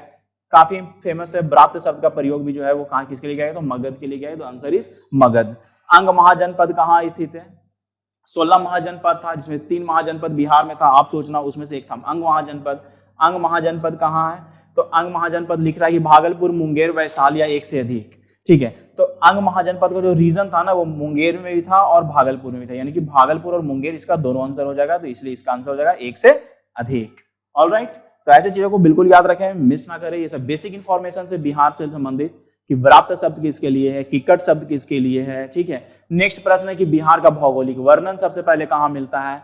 तो बिहार का जो सबसे पहला भौगोलिक वर्णन मिलता है वो शतपथ ब्राह्मण में मिलता है। आप चीजों को बिल्कुल ऐसे याद रखेंगे, ठीक है, कि इसका कहाँ मिलता है? तो शतपथ ब्राह्मण में इसका सबसे पहले वर्णन मिलता है। नेक्स्ट है कि प्रथम जैन परिषद के अध्यक्ष कौन था? इनके पहला जो जैन काउंसिल हुआ था, अच्छा अभी हमने पढ़ा था कि पहला जैन काउंसिल कहाँ हुआ था? That is in Pataliputra. तो उसके अध्यक्ष कौन थे? तो उसके अध्यक्ष थे स्थूलभद्र, ठीक है, कौन थे? स्थूलभद्र थे इसके पहले अध्यक्ष। नेक्स्ट है कि महावीर स्वामी ने अपना अंतिम उपदेश कहाँ था, यानी कि कहाँ दिया था, ठीक है, पावापुरी में, कौशाम्बी में, श्रावस्ती में, वैशाली में। ये भी हम लोग लास्ट में देख चुका हूँ, ठीक है। तो इन्होंने सबसे पहले कहाँ दिया? तो सबसे लास्ट कहाँ दिया था? तो लास्ट जो इन्होंने लास्ट सेरेमनी जो उसका हुआ था पावापुरी में हुआ था महावीरा का, ठीक है। पावापुरी काफी फेमस है, जैन धर्म से संबंधित जगह है, बिहार में है, ठीक है। नेक्स्ट है कि 12वें जैन तीर्थंकर वासुपूज्य का स्थान कहाँ है, जन्म स्थान कहाँ है, ठीक है। वासुपूज्य का जन्म कहाँ हुआ था, तो देखिए यहाँ से दो इंफॉर्मेशन है। वासुपूज्य कौन से नंबर के थे, तो 12वें जैन तीर्थंकर थे। इनका कहाँ हुआ था, द आंसर इज चंपा, ठीक है। चंपा इनका जन्म स्थान है। नेक्स्ट है कि भारत का दूसरा मौर्य सम्राट कौन था, यानी कि who was the second Mauryan emperor of India, ठीक है। जो मौर्य ने का सेकंड नंबर पे कौन सा सम्राट था, ठीक है। चंद्रगुप्त मौर्य था, बिंदुसार था, समुद्रगुप्त या अशोक, तो आंसर इज बिंदुसार। देखिए सबसे पहले चंद्रगुप्त मौर्य था और फिर बिंदु था, तो ऐसे याद है चंद्र बिंदु, तो आप याद रखोगे तो कंफ्यूजन नहीं आएगा। एक होगा चंद्र बिंदु, ठीक है। चंद्र बिंदु एक ट्रिक हो गया आपको कि चंद्र बिंदु से याद रखना चंद्रगुप्त मौर्य और बिंदु, तो बिंदु से हो गया बिंदुसार। अच्छा, हरियांग डायनेस्टी में एक बिंबिसार था, अक्सर लोग कंफ्यूज होते हैं बिंबिसार को लेकर और बिंदुसार को लेकर, तो यहाँ से कंफ्यूजन भी नहीं होगा कि भैया मौर्य सम्राट से चंद्र बिंदु, ऐसे याद रखना कि चंद्र बिंदु, बिंदु से बिंदुसार, और चंद्र से चंद्रगुप्त मौर्य, इतना तो एटलीस्ट याद ही रख सकते हो भैया, मुझे यकीन है आप लोगों पे, ठीक है। नेक्स्ट है कि किसके शासनकाल में मगध में 12 वर्षों तक अकाल पड़ा था, किसके शासनकाल में 12 वर्षों तक लगातार अकाल पड़ा था, the answer is Chandragupta Maurya, ठीक है। कि मगध में याद रखना कि 12 साल तक अकाल पड़ा था, किसके समय में, चंद्रगुप्त मौर्य के समय। नेक्स्ट क्वेश्चन है कि चंद्रगुप्त मौर्य ने चंद्रगुप्त मौर्य को देखिए भारत का मुक्तिदाता कहा जाता है, आप इसे याद रखेंगे कि चंद्रगुप्त मौर्य ने भारत के मुक्तिदाता की उपाधि अर्जित की। उन्होंने यह उपाधि भारत को बचाने के लिए किससे बचाया था, तो आंसर है सिकंदर की सेना से, यूनानियों से, फारसियों से या यूची लोगों से, ठीक है। तो इसने जो है किससे, यूनानियों से इसकी रक्षा की थी, भारत की रक्षा यूनानियों से की थी, इसलिए इसे भारत का मुक्तिदाता यानी कि लिबरेटर ऑफ इंडिया का इसको क्या मिलता है, टाइटल मिलता है। चंद्रगुप्त मौर्य को लिबरेटर ऑफ इंडिया भी कहा जाता है, आप यहां से याद रखोगे। नेक्स्ट काफी इंटरेस्टिंग क्वेश्चन है कि निम्नलिखित में कौन सा सुमेलित नहीं है, कौन सही नहीं है, कि विक्रम संवत 57 ईसा पूर्व, शक संवत 78, हिजरी संवत इतना, यहाँ देखिए 57 AD, 78 AD, 622, 320। देखिए ये लिखा हुआ सारा सही है, लेकिन एक थोड़ी सी यहाँ पे मिस्टेक है जिसकी वजह से वो गलत हो जाएगा। कौन सा सही नहीं है, तो आंसर होगा ये विक्रम संवत। ये 57 AD की जगह ये क्या है, ये BC है ना, यानी कि BC में था। प्रश्न ये पूछा था कि विक्रम संवत और शक संवत के बीच में कितने सालों का डिफरेंस है, तो आप दोनों को ऐड कर लो, निकाल लो, जो आएगा हमारा आंसर होगा। नेक्स्ट है कि त्रिपिटक में सबसे बड़ा एवं महत्वपूर्ण ग्रंथ कौन सा है। त्रिपिटक कौन कौन था, सुत्त पिटक, विनय पिटक, अभिधम पिटक, तो पूछा जा रहा है कि तीनों में सबसे बड़ा कौन सा था, ठीक है, द लार्जेस्ट, तो लार्जेस्ट जो है वो सुत्त पिटक है, ठीक है, आप इसे याद रखना, सुत्त पिटक। सुत्त पिटक को कौन लिखा था, विनय पिटक को कौन लिखा था, अभिधम पिटक कौन लिखा था, आप ये चीज भी जानेंगे, ठीक है। नेक्स्ट है कि निम्नलिखित में से कौन सा सही सुमेलित है, कौन सही है, कि अष्टाध्यायी पाणिनि, बिल्कुल सही, ठीक है, फेमस बुक है। नेक्स्ट है मुद्र राक्षस, विशाखदत्त, सही है, मुद्र राक्षसम किसने लिखा था, तो विशाखदत्त ने लिखा था। नेक्स्ट है मालविकाग्निमित्रा, ये कालिदास, तो तीनों सही है, तो हमारा आंसर डी हो जाएगा। बुक्स, ऑथर्स, एक बार ना थोड़ा सा ये सब मिसलेनियस जो पार्ट होता है ना, ये सब देख लेना चाहिए एग्जाम के पहले, क्योंकि एक दो क्वेश्चंस वहां से आएगा तो गलती होगी तो बहुत अफसोस आएगा कि मैं इसे जानता था और मुझसे गलती हो गई, तो इसलिए इस पे एक कमांड बन जाएगी एग्जाम के पहले, आप उसे कर लेना कि निम्नलिखित में से किसे हिंदी भाषा का पहला महाकाव्य कहा गया, ठीक है, हिंदी भाषा का पहला महाकाव्य किसे कहा गया, तो पृथ्वीराज रासो को कहा गया। किसने लिखा ये आप बताओगे, अभी मैंने बताया कि बुक्स एंड ऑथर बहुत इंपॉर्टेंट है, तो ये भी याद रखना पृथ्वीराज रासो किसने लिखा था। नेक्स्ट है कि तीर्थ यात्रियों का राजकुमार किसे कहा गया, किसे तीर्थियों का राजकुमार कहा गया, यानी कि प्रिंस ऑफ पिलग्रिम्स, ठीक है, प्रिंस ऑफ पिलग्रिम्स किसे कहा गया, दैट इज वेनसांग को कहा गया था। नेक्स्ट है कि निम्नलिखित में से किस लेखक को विद्यासागर यानी कि ज्ञान का महासागर की उपाधि मिली थी, ठीक है, अल बरूनी, इब्न बतूता, मेगास्थनीज, अल मसूदी, सभी काफी फेमस और काफी इंपॉर्टेंट है, द आंसर इज अल बरूनी।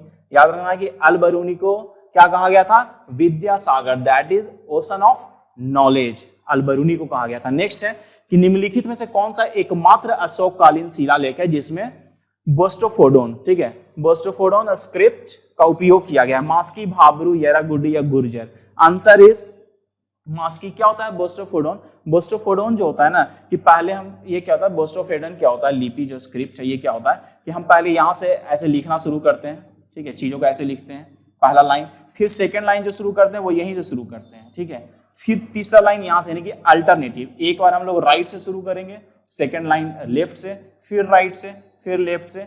इस तरीके जो लिपि होती है, जो स्क्रिप्ट होती है, इसके बेस्ट ऑफ फोडोन कहा जाता है। ये कहाँ से मिला? तो मास्की से मिला था। नेक्स्ट क्वेश्चन की ओर हम लोग बढ़ते हैं और नेक्स्ट प्रश्न कहा जाता है कि किस शिलालेख में अशोक का नाम व्यक्तिगत रूप से दिया गया है, ना कि उसकी सामान्य उपाधि जो है देवनम प्रिय।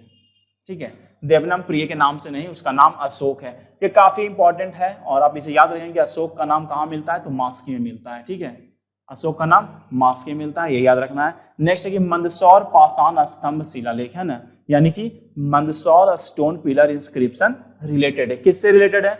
भानुगुप्त से, स्कंदगुप्त से, मिहिर भोज से या यशोधर्मन से। तो ये यशोधर्मन से है। कुछ इंस्क्रिप्शन है, केस हम लोग पढ़े थे अभी, कुछ क्वेश्चन किए थे, एहोले इंस्क्रिप्शन किससे है? तो आपको याद ही होगा। नेक्स्ट है कि निम्नलिखित गुप्त शासकों में से किसने तांबे के सिक्के जारी किए थे? तांबा का सिक्का कौन जारी किया था? रामगुप्त, कुमारगुप्त फर्स्ट, विष्णुगुप्त और समुद्रगुप्त। Answer is Ramgupta. रामगुप्त ने तांबे के सिक्के जारी किए थे गुप्त शासकों में, आप इसे याद रखना। ठीक है,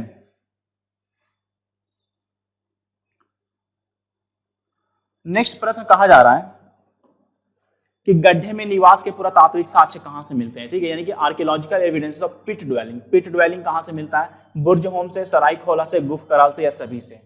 ठीक है, तो आंसर हो जाएगा इसका सभी से, सभी जगह से मिलता है। ठीक है, गुफ कराल से मिलता है, बुर्ज होम से मिलता है और वहां से मिलता है। ठीक है, सरायखोला से मिलता है। नेक्स्ट है कि विश्व में कपास का सबसे पहला साक्ष्य कहां से मिलता है? इंटरेस्टिंग क्वेश्चन है और ये काफी आपको जानना ही चाहिए। तो that answer is Mehrgarh. Mehrgarh में विश्व का सबसे पहला कपास का साक्ष्य मिलता है, यानी कि कॉटन का एविडेंस कहां से मिलता है हमें? तो मेहरगढ़ से। नेक्स्ट है कि जेठियन वैली कहां, यानी कि क्या कहता है, पुरान पाषाण युग का स्थान जेठियन घाटी कहां है? तो जेठियन घाटी कहां है? जेठियन घाटी गया, मुंगेर, वैशाली, सारण। बिहार से क्वेश्चन है, ये ओल्ड स्टोन एज का एक जगह है, तो आपको याद रखना चाहिए कि जेठियन वैली कहां है? जेठियन वैली इज इन गया। गया काफी फेमस जगह है, विष्णुपद पिंडदान के लिए फेमस है, बुद्धा को ज्ञान प्राप्ति, ये सारी चीजें गया से है। तो गया का है, जेठियन वैली कहाँ है? तो गया में। नेक्स्ट प्रश्न पूछा जाता है कि मनुष्य ने कृषि प्रारंभ की कब से?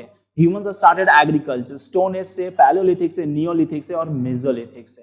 ठीक है, तो कृषि जो है वो नवपाषाण युग यानी कि नियोलिथिक एज से कृषि का आरंभ माना जाता है। ठीक है, नेक्स्ट है कि मनुष्य ने सबसे पहले किस धातु का प्रयोग किया? ये भी अच्छा प्रश्न है कि पित्तल, तांबा, सोना, कांच से। तो सबसे पहले इसने क्या किया था, किसका यूज किया था? तो सबसे पहले कॉपर का प्रयोग किया, यानी कि तांबा का प्रयोग सबसे पहले मनुष्य ने शुरुआत की थी। नेक्स्ट है कि बिहार में नवपाषाण कालीन स्थल चिरांद किस नदी के तट पे? अभी हमने पढ़ा था कि चिरांद के बारे में पढ़ा था कि चिरांद कौन सा जिला में था? तो जिला सारण, चिरांद सारण डिस्ट्रिक्ट में था। कैसा साइट था? नियोलिथिक साइट था। देखिए यहाँ पे लिखा हुआ है कि नवपाषाण कालीन स्थल था चिरांद। कह रहा है कौन से नदी के तट पे है? देखिए यहाँ पे है गंडक, बूढ़ी गंडक, गंगा, फल्गु। तो चिरांद जो है वहां पे यदि आपको घग्गर लिखा हो रहा था तो वो आंसर हो सकता था हमारा, नहीं है तो हमारा आंसर हो जाएगा गंगा, क्योंकि गंगा के नॉर्थ में गंगा और घग्गर जहां पे मिलती है उसी के आसपास में चिरांद है। ठीक है, तो आंसर हो जाएगा गंगा, यानी कि गंगा के नॉर्थ में चिरांद अवस्थित है। ओके, नेक्स्ट है ये किस बौद्ध साहित्य के अनुसार गौतम बुद्ध ने एक ही यात्रा में 4 प्रतीक देखे थे? ठीक है, तो गौतम बुद्ध 4 चीजों को देखा था ना। पहले क्या देखा था? एक बूढ़ा व्यक्ति को देखा था, एजेड मैन को देखे थे। फिर क्या देखे थे? इल पर्सन को देखे, बीमार व्यक्ति को देखे। फिर एक डेड बॉडी देखे थे और फिर क्या देखे थे? एक सेंट को देखे थे, एक साधु को देखे थे। तो ये 4 चीज वो एक ही यात्रा में निकले थे, तो एक ही बार में इन चारों चीजों को देखा था, जिसने कहा जाता है कि बुद्धा के दिमाग को वो सोचने पे मजबूर कर दिया कि ये सारी चीजें जीवन में ऐसी घटनाएं क्यों घटती है। खैर हम स्टोरी पे नहीं जाएंगे, हम लोग डायरेक्ट क्वेश्चंस पे आते हैं कि महात्मा बुद्ध ने एक ही यात्रा में ऐसे प्रतीक देखे थे। कहाँ देखे थे? वर्णन कहाँ है? तो इसका वर्णन जो है दीर्घ निकाय में है। दीर्घ निकाय एक बुद्धिस्ट टेक्स्ट है, उसमें ऐसा वर्णन है। नेक्स्ट है कि महाभारत एवं पुराणों के अनुसार मगध का प्रथम राजवंश कौन था? देखिए मगध का प्रथम राजवंश बृहद्रथ को माना जाता है, बृहद्रथ डायनेस्टी। बृहद्रथ के बाद हर्यंक डायनेस्टी आया था। ठीक है, उसके बाद जो कहानी था वो वैसे ही चलता रहा। ठीक है, हर्यंक आया, शिशुनाग आया, नंद आया, मौर्य आया, इस तरीके से। तो पहला डायनेस्टी था बृहद्रथ डायनेस्टी। नेक्स्ट प्रश्न पूछा जाता है कि who was the last king of Kanva dynasty? यहां से कण्व डायनेस्टी कुछ क्वेश्चंस दिए गए हैं कि कण्व डायनेस्टी का अंतिम राजा कौन था। तो कण्व डायनेस्टी का अंतिम शासक सुशर्मा था। ये सब याद ही रखना होगा, कोई ऑप्शंस नहीं है, कोई ट्रिक नहीं है, याद रखेंगे। अंतिम शासक था, इसकी स्थापना हुई थी। इसकी स्थापना किसने किया था? कण्व डायनेस्टी का, तो कण्व डायनेस्टी का स्थापना कौन किया था? तो वासुदेव ने किया था। ठीक है, वासुदेव ने इसकी स्थापना की थी और इसके अंतिम शासक कौन थे? सुशर्मा था।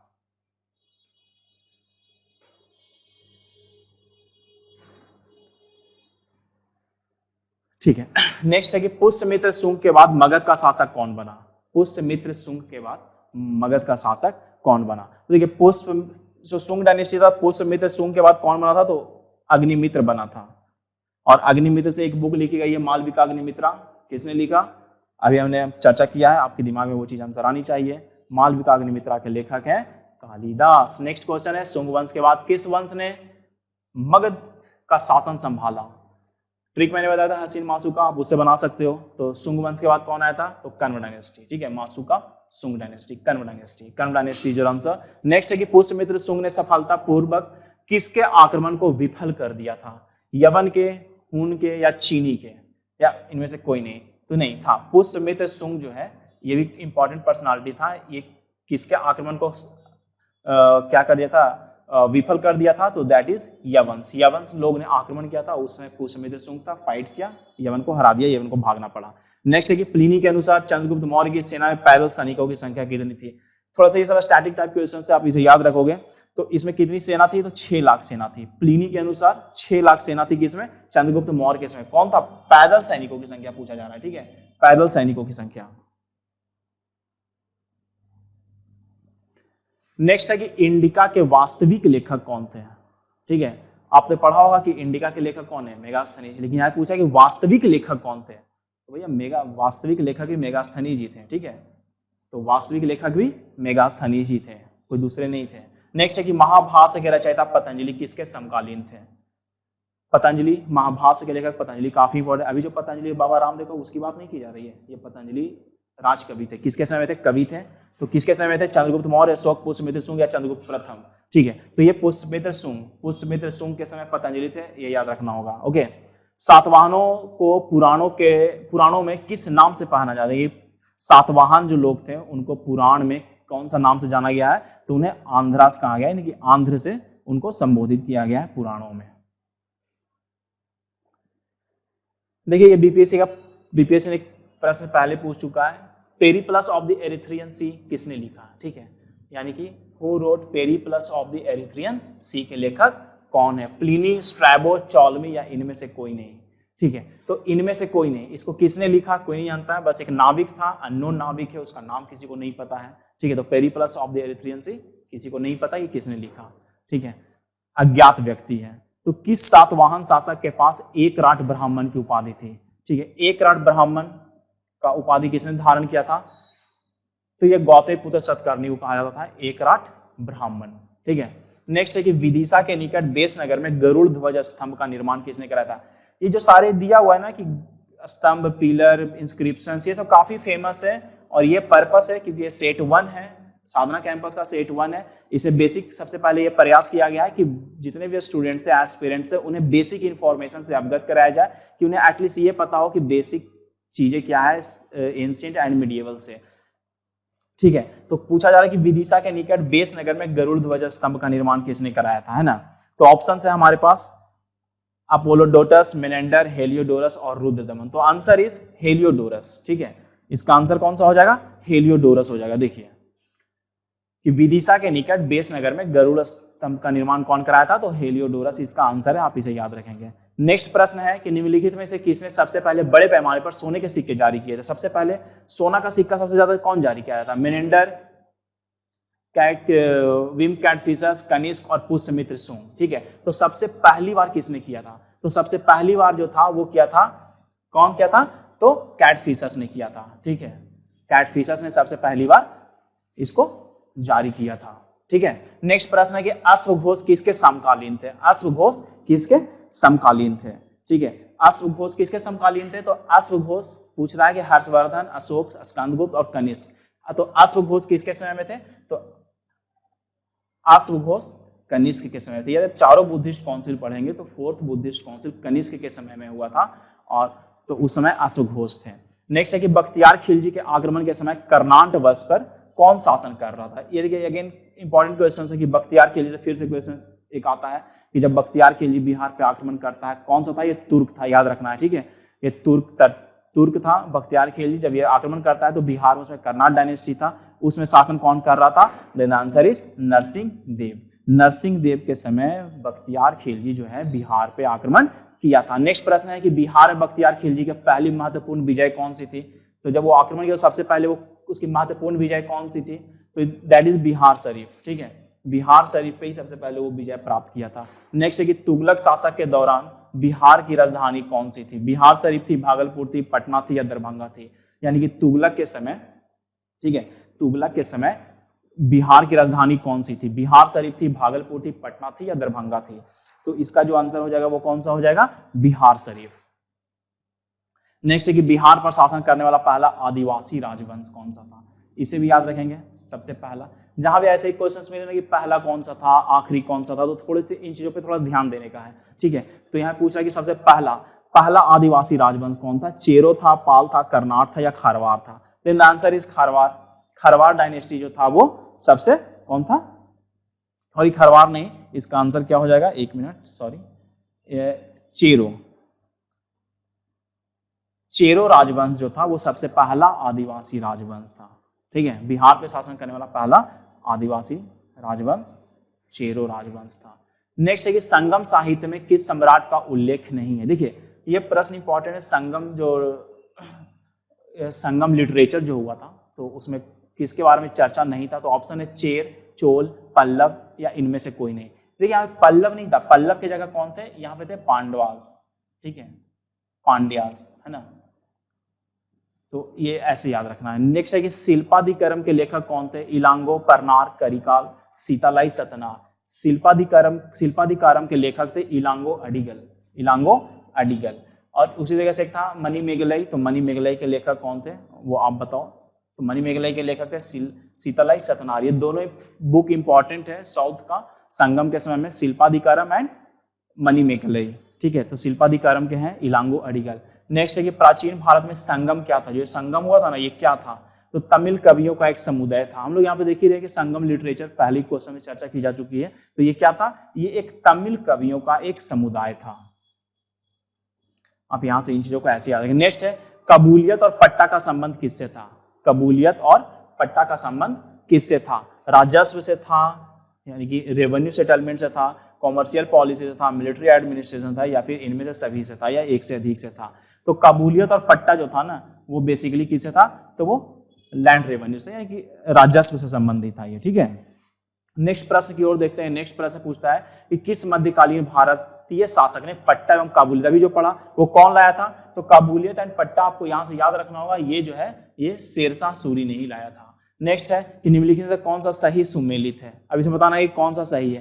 देखिए पहले हम लोग क्वेश्चन देखे थे गायत्री मंत्र कहाँ से लिया गया है, ऋग्वेद से, ऋग्वेद के कौन से मंडल से, तीसरे मंडल से, तो ये तो हमने जाना, तो पहला देख रहे हैं कि कौन सा सही सुमेलित है। देखिए गायत्री मंत्र तीसरा मंडल, ठीक है, सही है। अब इससे हम नहीं कह सकते कि यही सही है, देखते हैं कि आगे और कौन सा है। कह रहा है कि 10 राजाओं की लड़ाई सातवां मंडल, क्या ये सही है, तो यस बिल्कुल ये भी इंफॉर्मेशन सही। जब दो सही हो तो ऐसे ही हमारा आंसर होगा उपरोक्त सभी, और पुरुष सुख 10वें मंडल में, तो yes that is correct answer. Next है वसुधैव कुटुंबकम, हम लोग यही चर्चा किए थे कि वसुधैव कुटुंबकम किससे लिया गया है, कहाँ से लिया गया है, और यही अभी जो G20 चल रहा है ना, जिसके अध्यक्षता कौन कर रहा है, भारत कर रहा है, तो G20 का एक थीम भी है हमारा, क्या है, वसुधैव कुटुंबकम। तो ये कहाँ से लिया गया है, तो ऑप्शन है मुंडका उपनिषद, छांदोग्य उपनिषद, महाउपनिषद, कठोपनिषद। तो उम्मीद तो की जा सकती है कि इस बार ये प्रश्न पूछा जाएगा, तो इसका आंसर होगा महाउपनिषद, और आप इसे बिल्कुल नोट डाउन कर लेना, याद कर लेना, रट लेना कि वसुधैव कुटुंबकम कहाँ से लिया गया है, दैट इज महाउपनिषद। नेक्स्ट है कि आयुर्वेद का संबंध किस वेद से है, आयुर्वेद का संबंध किस वेद से है, ऋग्वेद से है, सामवेद से है, अथर्ववेद से है, किस वेद से है, ठीक है। तो इसका जो संबंध है वो हमारा आयुर्वेद का जो संबंध है हमारा अथर्ववेद से है, ठीक है। ऑलराइट, नेक्स्ट क्वेश्चन, निम्नलिखित में कौन सा सुमेलित नहीं है। फिर से हम लोग IBC पे कुछ क्वेश्चंस को मिक्स किया गया है ताकि वो दिमाग एक जगह से इधर उधर रोटेट होते रहे, वो अच्छा एक इन्फॉर्मेशन। कौन सा सही सुमेलित नहीं है, देखिए आप जब बनाएंगे तो ये देखना है कि कौन क्या पूछा जा रहा है, नहीं है या है। तो हड़प्पा रावी नदी, तो यस सही हम लोग पढ़े थे। लोथल भोगवा नदी, दो क्वेश्चंस में तो भोगवा नदी का जिक्र नहीं था, लेकिन यहाँ पे आ गया कि यस लोथल जो है भोगवा नदी तो था। चनहुदाड़ो घग्गर, मोहनजोदाड़ो सिंधु, ठीक है, तो हमने पढ़ा था, इंडस ही पढ़ा रखा था, कि इंडस के किनारे कौन सा था, इंडस यानी कि सिंधु, सिंधु नदी के किनारे मोहनजोदड़ो था। तो आंसर कौन सा हो जाएगा, चनहुदाड़ो, यानी कि चनहुदाड़ो का घग्गर नहीं है। ठीक है, तो ये है। अब पूछोगे कि कौन सा नदी है, तो एटलीस्ट इतना खुद से भी कह सकता है, खुद से पता कीजिए कि चनहुदाड़ो कौन सी नदी के किनारे थी। नेक्स्ट है कि गांवों के शासन के लिए स्वशासी पंचायतों के विकास का श्रेय किस राजवंश को दिया जाता है, यानी कि which dynasty is created for the development of self governing panchayat for the governance of villages. Maurya dynasty, Gupta dynasty, Shunga dynasty, Haryanka dynasty, कौन सा था। ठीक है, तो इसका आंसर हो जाएगा मौर्य डायनेस्टी की पंचायतों का विकास के लिए खुद से वो सेल्फ गवर्नेंस का कॉन्सेप्ट कौन लाया था, तो मौर्य डायनेस्टी से था। And we are just moving towards the last question of the day, that is किस गुप्त शासक को देवगुप्त के नाम से भी जाना जाता है। श्रीगुप्त, चंद्रगुप्त, चंद्रगुप्त द्वितीय या स्कंदगुप्त। तो किस गुप्त शासक को देवगुप्त के नाम से जाना जाता है, then the answer is Chandragupta द्वितीय। चंद्रगुप्त द्वितीय, चंद्रगुप्त द्वितीय को हम लोग देवगुप्त के नाम से भी जाना जाता है। ठीक है, तो यही था सारे 150 क्वेश्चंस। आई होप कि आप सारे क्वेश्चंस को रिलेट कर सके, आपको सारा याद होना चाहिए। जब आप वीडियो को ऐसे वीडियो को देखते हैं तो 150 क्वेश्चन आप देखते हैं, टाइम तो लगेगा नो डाउट, लेकिन वो चीज़ें आपकी हो जाएगी, आप वो चीज़ को नहीं भूलोगे। थैंक यू, बाय बाय, मिलते हैं नेक्स्ट वीडियो में। Thank you.